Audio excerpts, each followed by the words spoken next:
Hey, what's up, everybody? Welcome back to News Dose. So yesterday we talked about Palworld and a lot of the drama that currently surrounds this game. For as much success as it's had, which, oh boy, it's been a lot, but it's also garnered a lot of unwanted attention. It's being flat out accused for plagiarizing the Pokemon series, and now both Nintendo and the CEO of Palworld has responded. So we will get into all of that today. Then also, a potential Nintendo partnership for one of their most popular IP could maybe be looming, and also a couple Nintendo Switch 2 games apparently just leaked out online, or so it's claimed. So do make sure to stay tuned for all of that, but let's just go and jump right into things, starting off with PlayStation going more multi-platform than ever before. This has really been making the rounds online, but personally, I don't really think that this is all that shocking. Rather, I just think that this is further confirmation for their future plans. What's happening here, though, is that Sony CEO in an interview talked about the future of PlayStation, and apparently this very much includes other devices besides just PlayStation. You can see here where he said it will be ubiquitous. Wherever there is computing, users will be able to play their favorite games seamlessly. While PlayStation will remain our core product, we will expand our gaming experiences to PC, mobile, and cloud. So when I first read this and just kind of seeing some of the responses online, this whole situation kind of reminds me of the Satya Nadella and Xbox situation, where a lot of people are taking what's actually being said out of context. I guess that's just the internet for you, where people just try to create their own narratives. It gets old, to be honest, but, you know, with Satya Nadella, he very specifically mentioned he was talking about Activision Blizzard games, not all Xbox games. And in Yoshida's case, he does elaborate by saying the PlayStation is expanding the PC, mobile, and cloud. Now, I could dramify this whole situation, but that's not what we do on this channel, and truthfully, I don't think that this is completely new information. We've known for a very long time that PlayStation is expanding beyond their consoles. They already acquired Nixxes to port their PlayStation games to PC. They've been building their own mobile PlayStation division, and just last year, they majorly improved their cloud game streaming service. So this quote really just supports what we already know. But I will say, it is interesting in the context of just how committed they are to the PC side of things. If there's anything at all to take away from this quote, is that yes, they do seem very serious about the PC platform, and that could maybe further grow in the future, which, if they do, that could be a beneficial decision if they go in that direction. The thing is because their games are so expensive to make, it will be interesting to see what they decide to do in the next 10 years or so. I mean, they already do staggered releases with their PlayStation PC games. They release about 2 years after the console versions, but could they maybe shorten that gap in the future? This could help them minimize that risk factor when it comes to those AAA games that are incredibly expensive to make. So could they maybe shorten the gap between their console and PC releases? And that's something to maybe consider going forward. I mean, I guess we'll see what happens in the future, but yeah, the next 10 years or so is going to be quite interesting, I think, for the console market. Oh, and we also got a couple great looking games set to release next week, being Like a Dragon Infinite Wealth and then also Tekken 8. Both these games will release on the exact same day, and reviews are starting to roll out. And check this out. Infinite Wealth is now the highest reviewed Yakuza title with a 90 overall score on Metacritic. That's with 70 total reviews, and its story is being praised as one of the best in the series, which, you know, honestly, that's already saying a lot. I've consistently said that this is one of the best story-driven franchises in gaming history, hands down. So that's already very promising on its own. But critics are also glowing about its gameplay. From what it sounds like, it's really an improved version of Yakuza 7 in pretty much every way. So yeah, Sega got a big win here, and more importantly, fans of the series did as well. As a Yakuza fan myself, I'm very excited to play this one in the future. Again, it is set to release on January 26th. What's crazy, though, is that Tekken 8 also got a 90, making it the second major fighting game this generation to get a 90 or above. It joins the company of Street Fighter 6, and you know, I think that that's very fitting. Street Fighter being that popular go-to 2D fighter, whereas Tekken is a staple for 3D fighters. The thing about Tekken 8, though, is that this game just looks stunning visually, very, very impressive. And I just think right now, the FGC is having a lot of fun. Tekken 8, though, just like Infinite Wealth, will release on January 26th, so busy day for gamers. Okay, so let's go and talk about Nintendo, because a couple of different things are happening right now. First, we'll talk about a potential new Zelda game by Ubisoft Montpellier. Now, if you're unaware, this is the same team behind the Rayman Origins series and the latest Prince of Persia: The Lost Crown. I mean, I think we already knew that the 2D Rayman games are absolutely amazing, but with Prince of Persia: The Lost Crown, this team has really solidified itself as one of the best 2D platforming studios in general, whether that be with Metroidvanias or just flat-out 2D platformers. They just know what they're doing with these type of games. Hopefully, Ubisoft continues to give them freedom to do what they want and let them make the games that they're so good at, which apparently could include a new Zelda title. So this is coming from a Q&A on Reddit where they decided to celebrate the launch of Prince of Persia, and one fan asked them what game would they like to make that they haven't had access to so far, and the senior game designer revealed that they would love to work on the Zelda IP and potentially make a strange spin-off based on the Adventure of Link.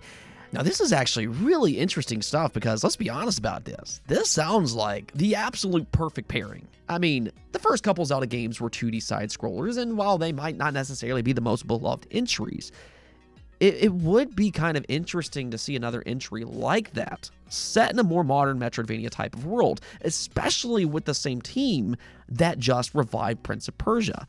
We know that they have the talent to make a potentially great 2D Zelda if they had the chance to.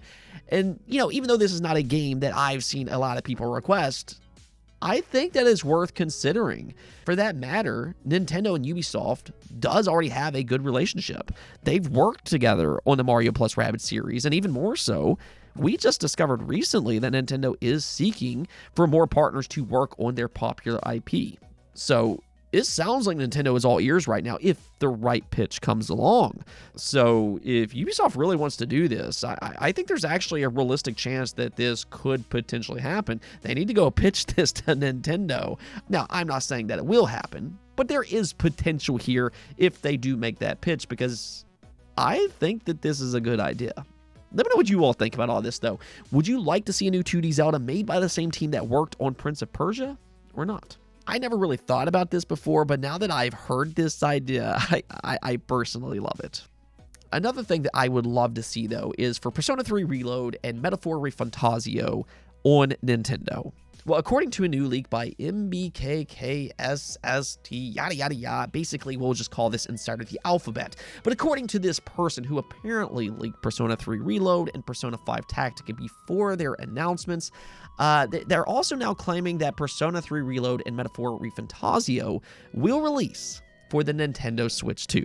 Now, this honestly could just be another person guessing for some internet brownie points, but all in all, this really does seem very believable. In fact, I've been saying this all along about Persona 3 Reload. For me, I just feel like that this makes way too much sense for it not to happen.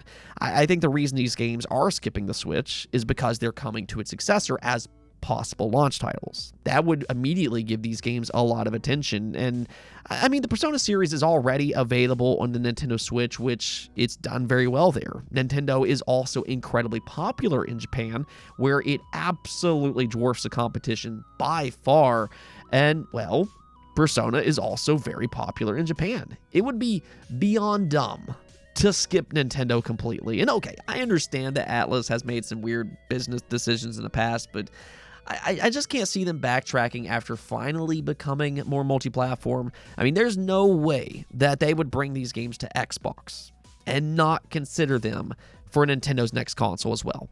So this really is just a no-brainer for me. I would be more surprised if this didn't end up happening. I think when Nintendo eventually announces the Switch 2 in its launch lineup, both of these games could potentially be there, if not shortly after launch. So I'll just say it again. For you Nintendo fans out there that wants these games, there's still hope. And honestly, I think this will make for better overall games at the end of the day. You won't have to get overly downgraded versions, but instead, with that more powerful hardware, these games will be more comparable to other platforms. So there you go. These could actually be some of the first Switch 2 games, which, that would already make that launch lineup very impressive.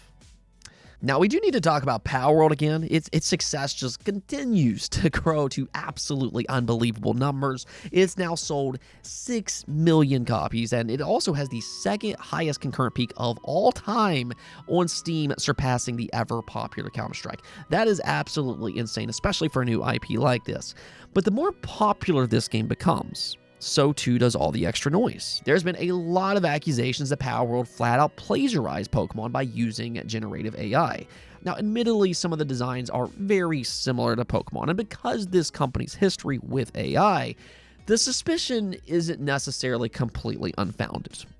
But for now, that's all it is. It's just suspicion, because there is no concrete proof that they used generative AI for Palworld and its monster designs. And that's where the conversation starts to become a little bit more dubious. Some fans are just taking things too far, and it's a situation that's starting to get out of hand. In fact, the CEO of Pocket Pair had to respond to some of the accusations online, and this is what he said. "We are currently receiving abusive and defamatory comments against our artist, in addition to tweets that appear to be death threats. While we have received various opinions about Palworld, it is important to note that the supervision of all materials related to Palworld is conducted by a team, including myself. I bear the responsibility for the produced materials. I would appreciate it if these comments toward artists involved in Palworld would cease." And this is what I was talking about yesterday. Some people just need to chill out. Like, it's not up to fans to threaten Pocket Pair and their artists because they're suspicious about plagiarism. That's just not okay. The Pokemon Company is a massive company worth billions and billions of dollars, and if they genuinely believe that Palworld is infringing on their copyrighted material, they'll fight it themselves. You can have your suspicions and you can post about that online, but at the end of the day, that's all it is right now. Innocent until proven guilty, not guilty until proven innocent. As I said yesterday, that is a dangerous mentality to have. What is Nintendo's thoughts about Palworld, though? Because a lot of people have been waiting for them to chime in on the situation, and, well, in a response to Bloomberg, this is what they said. A representative of Nintendo Company, the primary distributor of Pokemon games, said the company is aware of the new title but declined to comment on individual cases. A Pokemon Company spokeswoman also declined to comment. Pocket Pair CEO Mizobi did not respond to a request for comment. So what this kind of tells us is pretty much what we've known all along. Nintendo is aware of Palworld. I mean, how could they not be with it blowing up the last few days? But I feel like they've been aware of this game far longer than that. Palworld has been in development for several years, and it's not like it's been some big secret. It was showcased at some pretty major events. I'm positive that Nintendo was aware of this game because they were at the exact same showcases, and if so, that kind of takes us back to square one. If they've been aware of Palworld, and they've yet to seek any kind of legal action, then that might be because they're unsure if they have any kind of case. It could be a very difficult case to win. For starters, there are parity laws that Palworld could use to win in a case like this, or at least in the United States. They could say that they were inspired by Pokemon and they have some similar designs, but, it's meant to be funny. They have guns and everything. And they can especially make that case if they didn't use generative AI. Palworld is also a very different game. Palworld is a survival game more similar to Ark Survival Evolved than it is to Pokemon. I mean, there's no doubt about it that Palworld's monster designs were inspired by Pokemon. Some of them look suspiciously similar, and the CEO hasn't exactly dismissed those accusations. But if there is something more, if there's something a little more shady happening here, then we need to let Nintendo and the Pokemon Company investigate the situation. It's up to them at the end of the day, and some people just need to kind of chill out in the situation. Enjoy Pokemon for what it is, and enjoy Palworld for what it is, and if there's something more here, well then, we'll see what Nintendo decides to do. Anyways, though, that's it for this episode. Big day for Nintendo, a possible new Zelda spinoff, a couple Switch 2 titles, and I guess they're also dealing with the Palworld situation. But until next time, peace out.